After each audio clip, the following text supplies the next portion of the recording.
Hi guys, and welcome to the podcast. I am, of course, your host and podcast founder, Lawrence Francis. I just want to take this opportunity to give you a quick overview of this series, which features coverage of the Dublin Wine and Cheese Festival, which took place at Iveagh Gardens in central Dublin between the 8th and the 11th of August 2019, which will air on the Interpreting Wine podcast between episodes 289 and episode 300. This will feature a mixture of talks and one-to-one interviews with some of the leading lights in the Irish and international wine scene.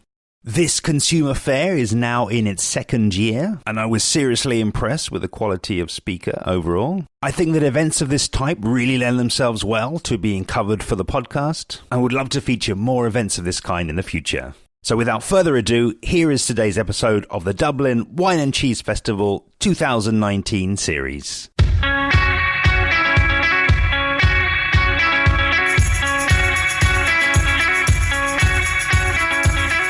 Today's episode of the podcast features Shane Murphy and DJ Marcus O'Lear with their talk all about acid in wine. In amongst the trippy music and banter, they share some useful principles about how acidity affects our taste, both when drinking wine alone and with food pairing. And they demonstrate these principles with some participants on the day with a tasting of 3 wines. Enjoy. Hello, ladies and gentlemen. You're very welcome to the Wine and Cheese Festival here in Iveagh Gardens. Are we all feeling good? You're very, very welcome. Basically, we're going to kick this session off kind of with something that was a little bit inspired by a session. The man to my left is Shane Murphy. Can we get a round of applause on 3? 1, 2, 3. Brilliant. That was the most enthusiastic cheer I've ever seen. Do you know what? We're going to do it again, but we're going to do it like this man over here. Just on your own, can you show us what you did on 3? 1, 2, 3. We're all going to do that. All right. 1, 2, 3. There you go. Proper Viking wino style. That's what I like. So basically, we're going to give a little talk about why we love acid. This started off on a night in Loose Cannon where we were drinking some lovely, lovely acidic wines and talking about acid house. Acid house is my thing as a DJ. Acid wine is Shane's thing as a wine expert. So Shane, do you want to kind of tell us what we're going to be going through today? Yeah, well, first of all, we're going to get a few volunteers up here. We're going to try a few wines. Really what we're talking about is the love of acid. And acid is such an important part of wine. It's along with alcohol, which is obviously quite important, fruit flavor, sugar, and acid. There you've got wine. So it's a misunderstood thing. We want to talk about it and get a few people to experience, the way we see acid. Just to kind of preface everything that we're saying, we're not talking about acidic wine. We're not making you drink boozy grape-based lemon juice. We are talking about the acid characteristics of flavor. Acid, which is kind of one of the main building blocks of any of the flavors that you interact with food, with desserts, but most importantly, given the setting, with wine. So you said we need a couple of volunteers? Yep, volunteers. We need 3 or 4 volunteers. 3 or 4 volunteers. Come on, yep. Right, we've got one. This lady over here, we've got a volunteer. Come on up, give her a round of applause. Very good. I need to also clarify, volunteers do get free wine. This guy is here. You've got 2 glasses. This man just pocketing glasses. Come on up. You're very welcome. This guy as well. Good man. Right, if we can get one more girl, that'll be brilliant. Let's gender battle. Come on up. Yes, give her a round of applause for our final volunteer, ladies and gentlemen. Brilliant. There you go. This is acid, man. There you go. Production through the roof. You're very welcome, folks. What's your name? Shannon. Shannon? Yeah. Shannon, what's your name, my friend? Manuel. Shannon, Manuel? Carl. Carl and? Melissa. Melissa, excellent. So Shannon, Manuel, Carl and Melissa. Am I right? Brilliant. Okay, cool. Great. So now we'll do the boring part. Acid is important because it's the main building block of wine. You've got to think of the way that it interacts with food. Acid cuts fat. Acid helps you digest meat. That's why wine and steak and cheese work so well together. It helps you salivate, so you've got to think of on a hot day, when you start even thinking about having a glass of lemonade, start thinking of having a hot beer, you're actually thinking about acid, and that's your mouth getting ready to ingest acid. So it knows what you're thinking about, and it's ready for the acid. So it's very, very crucial. Do you know what's actually a funny fact? Drinking water is naturally very slightly acidic, and that's why your mouth waters when you're thirsty. That's it. Because it's conditioning towards... So acid makes you ready to take things in and to enhance flavor. Would you guys consider yourself foodies? No, you're just...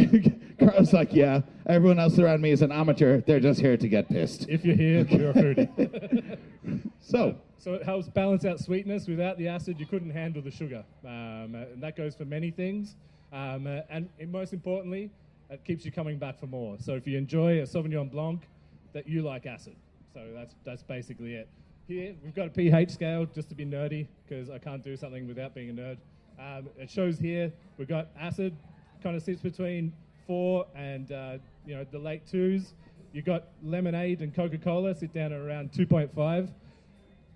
Having a drink of Coke is the same as sucking on a lemon, but the only reason you can take that in terms of acid is because of the amount of sugar that's there. I never knew that. Yeah, wine is sitting above that, probably about 10 times less acid. So by every point, 10 times less acid. So let's kick off. There you go. We've got some sufficiently trippy visuals. So first one we've got to try today. Marcus is going to open up. So are we kicking it off? All right, we're starting with the big guns. Has anyone here been to Rosa Madre? Fantastic restaurant. Yeah, there you go, up there. Well, Luca very kindly donated this giant sabrage knife from Rosa Madre. Somehow they let a tatted up Italian man get a sword into a festival. So there you go. Well done. It's amazing what an artist pass can get you. So we are going to start off with this is actually a bit of a peculiar one, is it? Where's it from? It is. So we're talking about acid house, acid wine, and natural wine, biodynamic wine. These come from a reaction from a subculture where people are sick of dealing in chemically propagated vineyards. They want to do things differently. This is a biodynamic wine from Wales. Did you say from Wales? From Wales.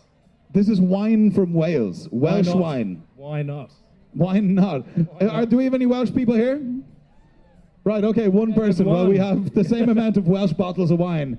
Brilliant. I didn't even know they made wine in Wales. We bought 3 whole bottles into the country, so you can enjoy one of them at your leisure.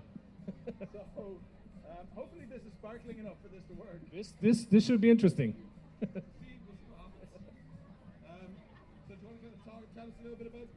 So this is a same method of production as champagne. The wine is made biodynamically, so a lot of work in the vineyards, no chemicals added, have a nice microclimate there in a special little part of Wales. And we're going to try it. Champagne is full of acid. Let's go. So bring your glasses over. So guys, bring your glasses over.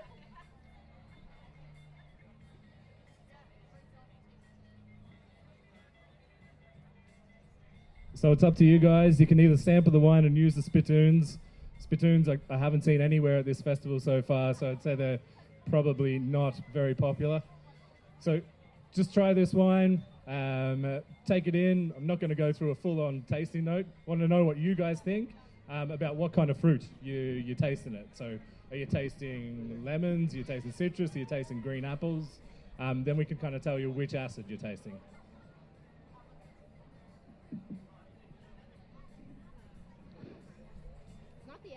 For sure. Not apples? No? Ooh. I get a bit of apple. Yeah. Each to your own. Yeah. Have an idea. That's right. That's fine, Miguel. Just drink it and enjoy it. It's really nice. Great. That's the most important thing if you're enjoying it. So just swirl that around. Have a good taste of it. Actually, do you know what, Shane? This first wine is a really good opportunity to teach a lesson to everyone in front of us here. What is the correct way to taste wine? To make people at dinner parties think you're an expert, to make people think you know what you're doing, and also, most importantly, to actually get the full characteristics of wine. How should our panel be tasting the wine? I don't know. I've been working in wine for 20 years and I have no idea. Okay, right. Now, look, you've got to hold the glass by the stem so you can see what you're looking at. Then give it a bit of a swish, but don't spill it on yourself like I just did. Put your nose into it. Assess what you smell. Because are we really saying full kind of face into it, right? Full face, big sniff. And then onto the palate. And then onto the palate. So when you're putting it into your mouth, are you swirling it around? I've seen a lot of people kind of do a little sucky motion when they're tasting wine. What so exactly is that? When you pop it onto the palate, what you got to do is suck a little bit of air over it. The air just kind of rolls the molecules around and kind of releases more flavor esters. Because really what you're tasting is actually through your nose. So.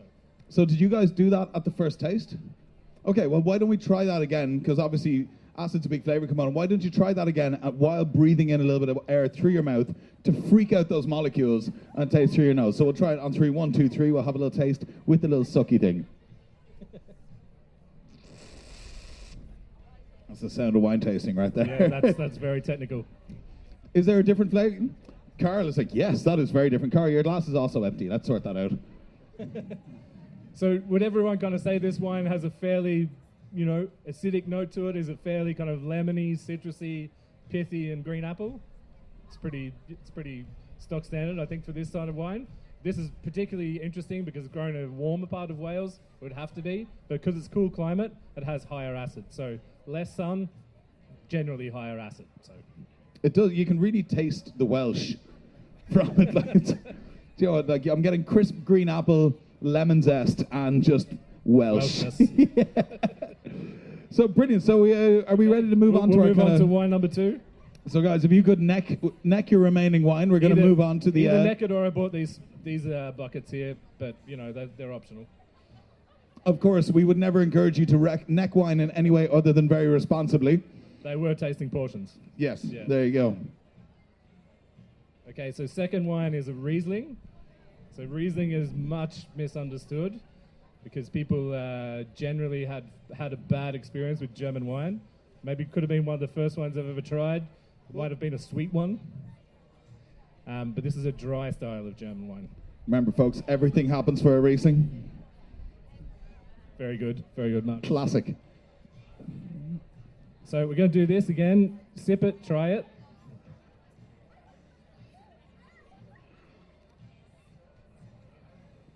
So you'll see with the Riesling, it's much more fruit forward, much more green apple kind of flavour to it. So as we're talking about mainly citric acid, giving the flavour to the last one, we're talking about malic acid for green apple flavour, giving it to this wine. So different type of acid, something a little bit more interesting. Super dry, but hopefully you're feeling at the side of your mouth, that it's kind of salivating and it's bringing out more and more. So what I want you to do now is a little something just to get the full effect of the acid. So just try the wine again. Hold it in your mouth for about 5 seconds. Do the slurpy sippy thing. So are we giving it a little swirl for about 5 seconds? Yeah, you do this. The mouth is the important part on this. The mouth is the important part in the drinking process. So everyone's hold that in their mouth.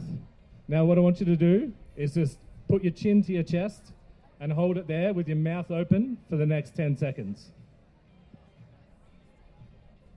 Tell me what happens. Mouth open. Fully open. Oh, there goes the pony. Oh, that I have drooled everywhere. Can anyone tell me what happened? Yeah, a river of spit, basically. So that's the acid. Is that so? Scientific? You're basically salivating to produce things. Your mouth, your body thinks you're about to eat because you're getting the acid in. Yeah. And it's producing salivary amylase, isn't it? Also, it's because your body wants more of it because your body wants to eat. So the saliva is a result of the acid, and then it keeps on wanting more and more and more. So that's why they say, a high acid wine is a little bit more thirst quenching because your body is naturally looking forward to eating a piece of cheese or a piece of pizza. So that's why these wines are really, really interesting. So typically with something this kind of fruit forward and like cheeky acidic, what would you pair that with? Like what kind of food would you put that with? German Riesling, people are always talking about scallops, but it's not really the scallops that match it, it's the butter that it's cooked in.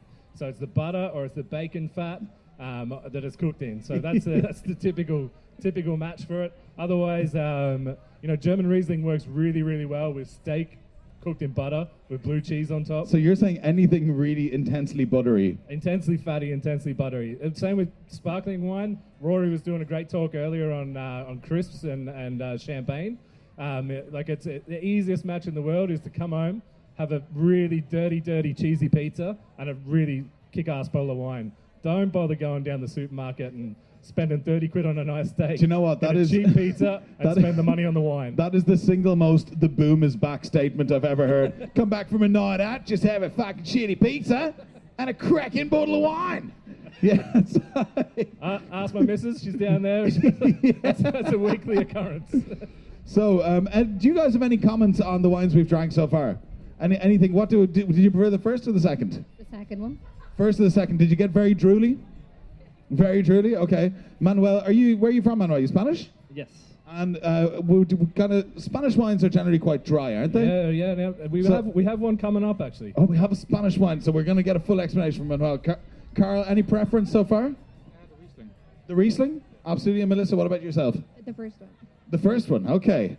Right. So we've got pretty much a clear split between the two. Yeah. So what are we moving on to next, Shane? So next one we're moving on to is a South African Chenin, made by a general reprobate of a man whose birthday it is today. So this is, as opposed to the last one, still a really high acid wine, but this one is aged in oak, and it's from a warmer climate. Chenin is typically grown in very rocky ground, isn't it? Very flinty. Yeah, really flinty, really chalky, very similar soil structure to kind of to Champagne actually. So okay. So with this wine, as I said, barrel fermented, and something is a little bit more, atypical from South Africa, but it's a little bit different from the last two wines. Similarly, you kind of get apple kind of fruit from it, but also kind of really honeyed, honeysuckle flower kind of flavors from it, and you can see there's a kind of a slight kind of influence of oak, which kind of rounds out the acid. So what kind of progression are our lovely volunteers and our wonderful audience looking for in all the wines we've had today? Or what are the common links through all of them? So the main ones today we've picked really high acid grapes, but also as well we've got producers that tend to pick earlier, so they're natural wine producers, or they're biodynamic or organic. They tend to pick earlier. They don't use chemicals. They don't use pesticides, herbicides. Work really, really hard in the vineyard. And for all those guys that produce in that manner, they probably spend about 3 to 5 times more time making it. That's why it costs more. But they know their grapes, they know their ingredients, and you get a higher level of character in the wine, for me anyway. Also, when you ferment naturally, you get different acid structures. So it's really interesting. And for me anyway, they perform really, really well with food. So taking away from the kind of the big Aussie Shiraz, typical Rioja style, these are the opposite end, a little bit more challenging, but they belong with food. So, do you know what? It's one of the interesting things you said there is that it does cost more. Any food that's made from somebody who really gives a damn about how they make it is always going to cost more. And if you can, you should always support that. So here's to the small producers, ladies and gentlemen. Absolutely. And also this wine was made by someone whose birthday it is. So any of you guys want a small top up before we move on to the next one? Yeah. Carl, you are ready to party. Carl, the party animal. Which? That is very good.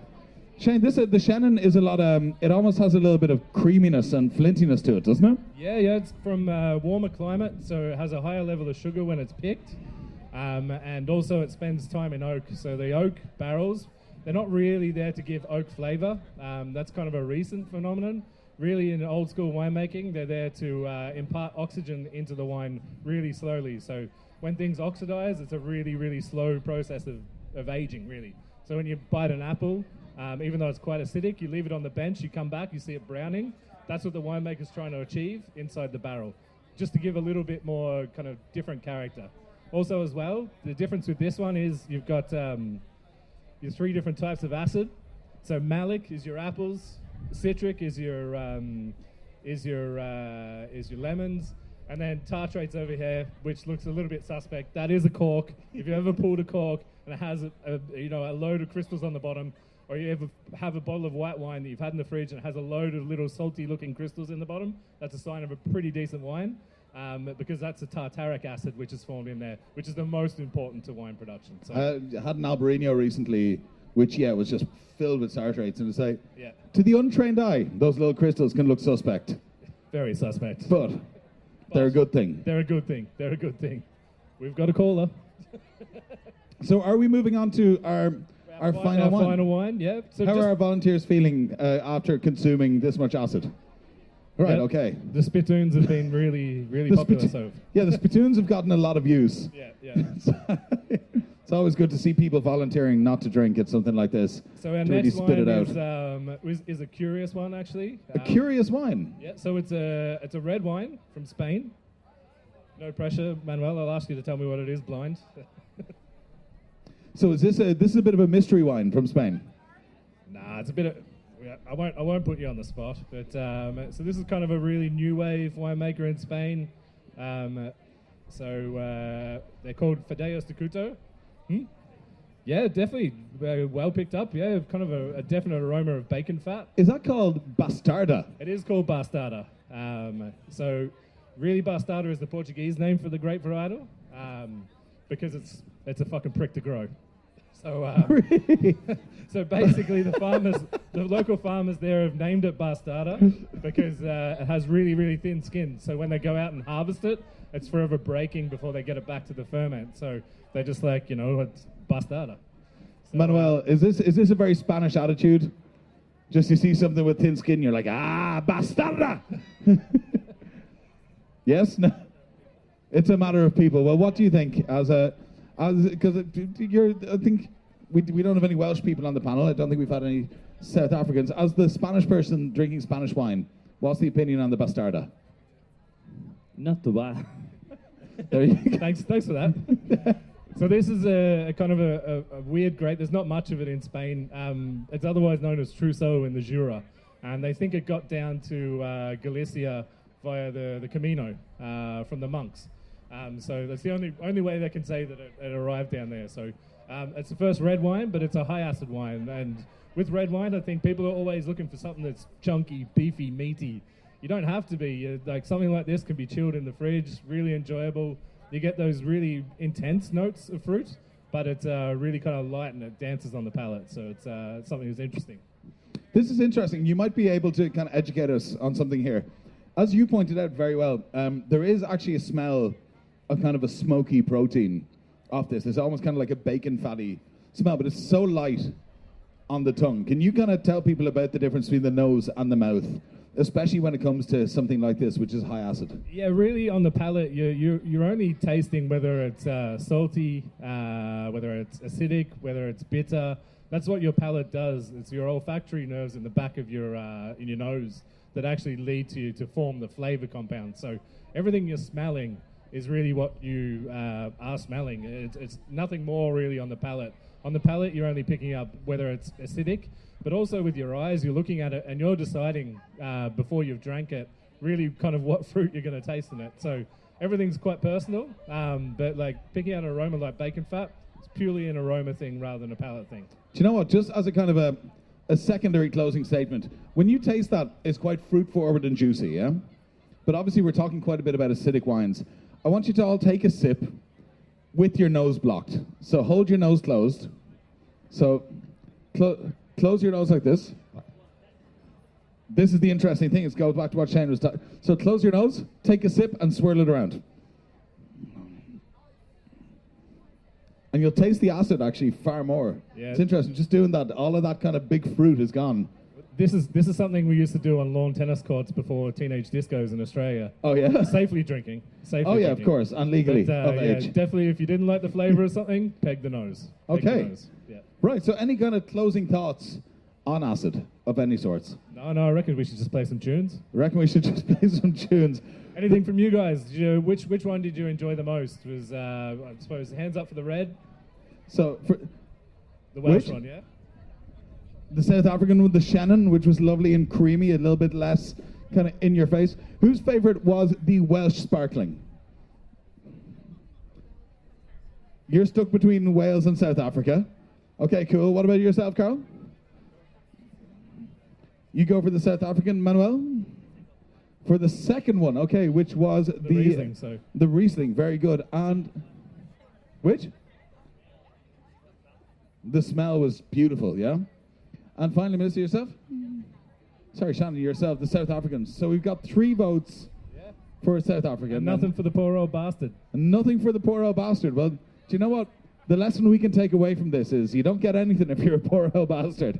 Cheers. There you go. Ladies and gentlemen, this, I hope, has been quite an educational talk about the value of acidity in wine and how acidity in food can really just bring out flavors, but most importantly, bring out friendships. Can we get a round of applause for our volunteers, please? Guys, you're free to go. If you would like a little top-up of any of these before we leave the stage, I can give you a little drop. Manuel, do you want a little drop of the South African? Here, I'll start with yourself. Don't have a whole lot left. There you go. And then, ladies and gentlemen, there's not much more left to say. Would you like this guy? There you go. Other than enjoy the rest of your evening, there's fantastic talks here all night. Please give it up for the one and only Shane Murphy, wine and acid connoisseur. Thanks, Marcus. For Luca from Rosa Madre for lending us his big old sword. And my name is Mark Soler. Enjoy the rest of your night at the Wine and Cheese Festival. Thank you. Thank you so much, guys. It's great to be able to share your talk and insights here. Do see below for the guys' main social media handles. And of course, while you're at it, why not give me a follow? I'm at Interpreting Wine on Instagram and Facebook, at Wine Podcast on Twitter, or email hello@interpretingwine.com. And next time on the podcast, episode 294, will feature my sit-down with Marissa Sanaya, Georgian wine expert and founder of the Dublin Wine Trails. See you then.